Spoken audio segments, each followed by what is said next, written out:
Welcome everybody. Welcome to the show. It's a very spooky Halloween episode of the cooking show here. Come on, Theo. This is our resident ghost.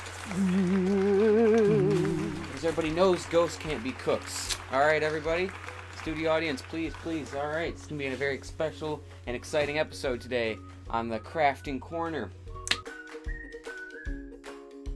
We're going to be carving some jack-o'-lanterns, but if you don't have a pumpkin at your disposal just laying around, then we're going to be showing you how to do it with some other produce. We have our utensils laid out. We have a couple different tools. We have a scooping tool, and we have some various saws and cutting tools for our various jack-o'-lanterns. We here at the Crazy Crafting Corner believe that arts and crafts are for anyone. So, you know, not everybody's going to have access to a pumpkin, but everybody does usually have some kind of pepper in their fridge. Maybe a green pepper, maybe a red pepper, maybe an orange pepper, but some kind of bell pepper. So we're going to start with our big, scary saw here, and we're just going to very carefully cut off the top of our pepper.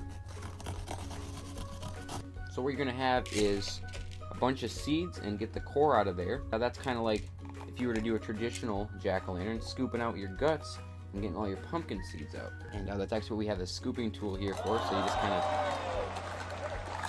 scoop it out, and there you go. Alright, next up, now what we need to do is cut a little face in it. What we're going to do is just the classic jack-o'-lantern face, so we need a little triangle. Now, I recommend you use one of your smaller tipped saw blades for this, just to get that nice precision.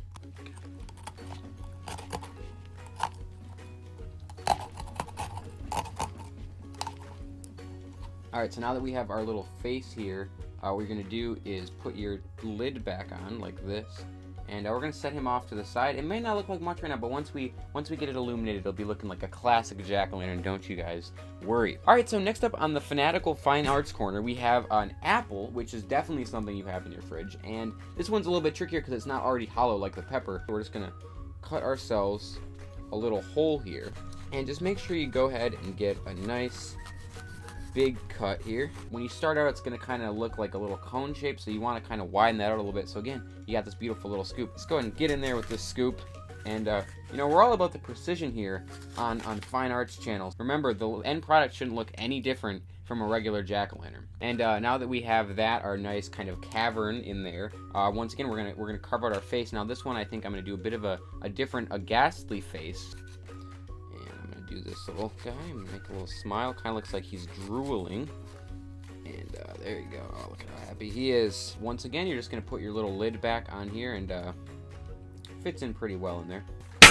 Alright, so next up on the Insane Invention Corner, we've got a cabbage here. And you might be asking yourself, where exactly is this going? Well, that's right. Today we're going to be making this into a jack-o'-lantern. You're going to want to kind of peel off some of these outer layers. It's got this little nub, this little stand, so that works perfectly to display it. You could even turn it in a little circle like this if you'd like to. Start with the very outside.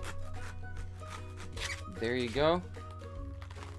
You've got a beautiful lid here, which is going to be this piece right here, and that's going to kind of shelter your cabbage and all of its insides.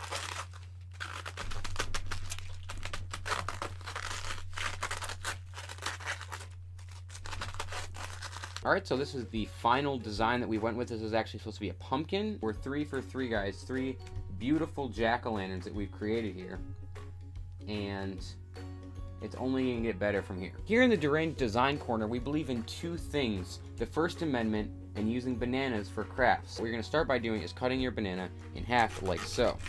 And as you can see, you now have the equivalent of 2 bananas, but it is in fact only 1 banana that we've sliced in half. Now, you have a banana that looks like this, and I don't know, that could be all kinds of things. That could be a shark fin, that could be a unicorn horn. So many crafts you can do with a banana. And to get your banana properly hollowed out, you might not be able to completely use your scoop. You're going to be able to get a lot of it out, but you might just actually have to go in with your hand and just kind of scoop some of it out like so. Next up, we're just going to go ahead and, as is tradition, get our next smallest size in tool and cut out just a little banana face. And yeah, here we have it, a beautiful banana little face. I think it's a nice addition to what we've created so far. We're just going to keep on creating here, so stick around for our 5th and final and most exciting piece of produce for today on the show, after a word from our sponsors. Have you ever wished you could roll on the ground like a roly-poly outside, feeling trapped in life with no way out? Well, I'm here to solve both of those age-old problems.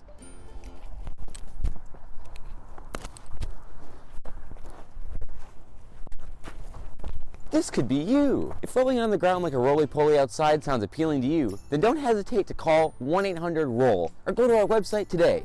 Again, that's 1-800-ROLL or go to our website today. With millions of satisfied customers, you'd be a fool to not start rolling today.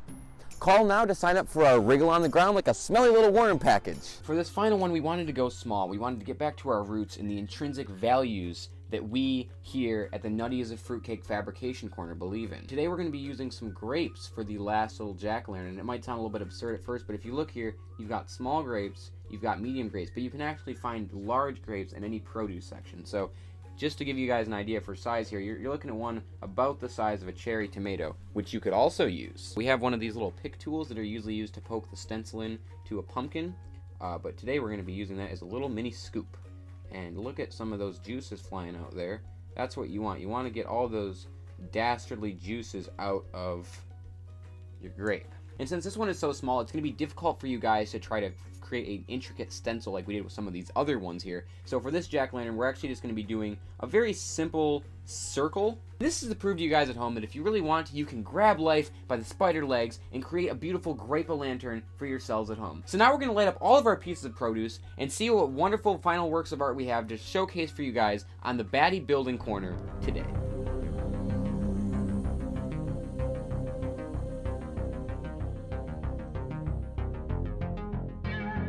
If you guys enjoyed the very spooky special crafting episode today, it was brought to you by many ghost goblins and ghouls just like us here at the Crafting Corner, the many patrons and producers of the show. So if you enjoyed, don't forget to thank them in the comments down below, and join us next time when we show you how to turn a succulent into a Christmas tree.